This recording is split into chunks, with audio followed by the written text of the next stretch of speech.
Inteligência espiritual versus inteligência artificial. Paradoxo, né? Inteligência espiritual, Gilberto. Até onde eu sei, o Goleman fez muito sucesso naquele livro dele, Inteligência Emocional. E é verdade, ele deu um contributo muito grande ao divulgar, porque isso não é um princípio dele apenas, né? Na difusão daquilo que é mesmo algo para além da inteligência intelectual, para além da medição do QI, né? Do coeficiente de inteligência. E ele trouxe que não adianta muitas pessoas terem um grau altíssimo de QI e não terem o devido equilíbrio para poder aplicar essa inteligência em favor do coletivo, em favor da organização, em favor da sociedade, aliás, em favor da vida. E é quando ele traz, numa vasta, enorme literatura, a possibilidade daqueles que querem realmente galgar patamares maiores na sua qualidade de vida, na sua própria posição social, ou mesmo de carreira ou empresarial, levar em conta a questão da inteligência emocional. E aí, você acha que você tem? Você acha que realmente na hora H, aquele contato é 10, né, da sabedoria popular funciona contigo? Ou é bateu, levou, né? Ou a gente respira pouco, assimila pouco, deixa o ego inflar e quando vê, o processo nosso reativo já disparou. E muitas vezes ganha discussão, mas perde um amigo. Ganha discussão e afasta o próprio filho, a própria filha, um parente, um genro, uma nora, né? Então a inteligência emocional é absolutamente importante, né? No entanto, as organizações vieram a trazer modelos, inclusive, de identificação de inteligência emocional, até dentro de processos seletivos, tendo em conta que pessoas com uma psicologia um pouco mais aguçada poderiam também ter maior desempenho em performance. Aliás, entendo essa questão de performance, mas nem tudo, meu Deus do céu, é para poder gerar maior produtividade. É uma crítica que eu faço sempre. Mas isso não cabe só aqui a análise sobre o tema da inteligência. Mas, Gilberto, você me vem aí com essa conversa de inteligência espiritual? Pois é, mas não sou eu, né? Então eu recomendo a doutora Zohar, né? Z-O-H-A-R, que vocês deem uma procurada aí na literatura dela e no livro dela, chamado Inteligência Espiritual, onde ela traz uma análise muito interessante. Então não é QI, coeficiente de inteligência, não é QE, coeficiente emocional, é QS, que seria o coeficiente Spiritual Quotient, né? Mas seria o QS aqui, trazendo para o nosso caso.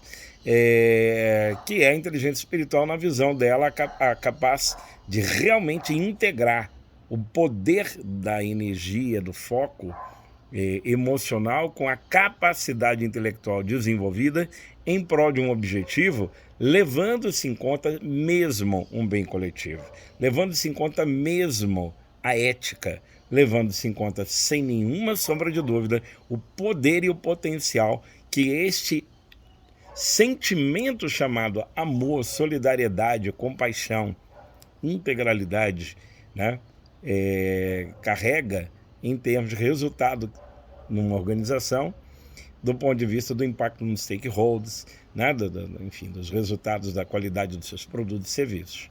Mas, se quiser falar pelo lado empresarial, mas se quiser, e como eu gosto, né, de ampliar um pouco e trazer para a vida como um todo, muda tudo. Mas precisa ter uma religião para ter inteligência espiritual. Grande parte das pessoas que têm aí professado, né, seus grandes cargos religiosos não garantem que essas pessoas tenham inteligência espiritual. Garante sim que elas tenham domínio, né, dos fundamentos, da sua fé, da sua crença, que é muito legal, tem seu valor, mas inteligência espiritual é o comprometimento não com a causa sectária, mas o comprometimento com a espiritualidade não rotulada que se aloja em todos nós. Por isso, o respeito à diversidade de opiniões, o respeito à diversidade de crença, né? Jamais esses absurdos de uma determinada religião atacar um terreiro de Umbanda porque demoniza uma religião afrodescendente, por exemplo, né? Ou na Irlanda, católicos e protestantes, né? Sempre num momento de conflito eterno, ou alguns apontando o dedo para islâmicos, etc. O caminho da religiosidade tem o seu valor imprescindível, né? Fantástico. Mas nós estamos falando aqui de espiritualidade, nós estamos falando aqui da dimensão que transcende uma determinada doutrina ideológica, religiosa, filosófica. Nós estamos falando daquilo que é o campo intuitivo, aquilo que é o campo vibracional, aquilo que é o campo perceptivo, aquilo que é o poder da nossa vibração, magnetismo e sintonia com o todo, e que nos arrasta pela compaixão da unidade, da unicidade, não só com o ser humano, mas com os animais, com a natureza.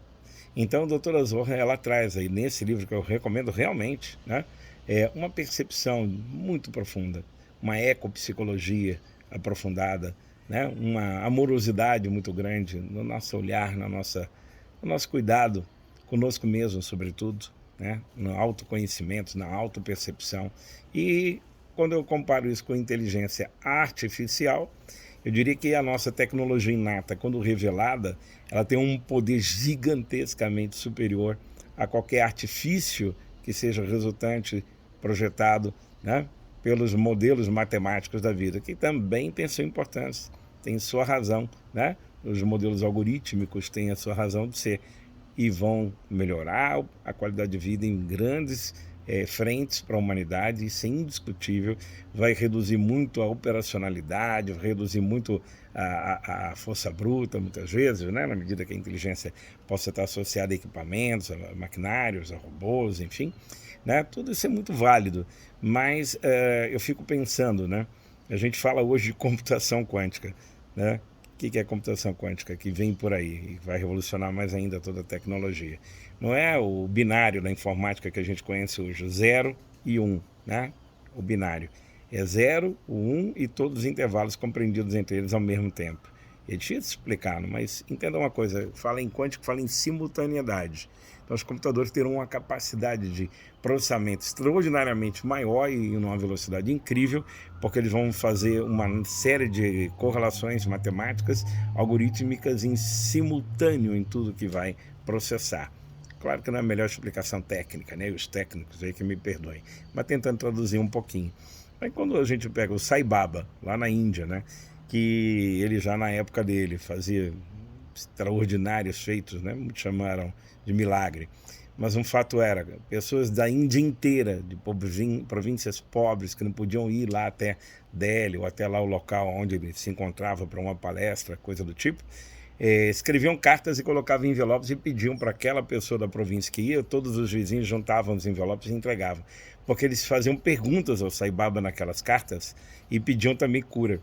E o curioso é que tem vídeos impressionantes sobre isso, né? Em que o Sai Baba, ele, quando chegava lá o dia, essas pessoas, eram milhares delas, milhares mesmo, né? Levava os envelopes dos seus parentes e vizinhos, né? Bastava ele tocar no envelope e a pessoa recebia a resposta lá onde se encontrava. Ou uma cura.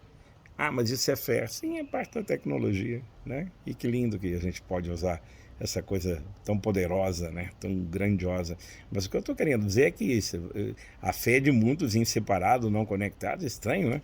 Mas a simultaneidade, né?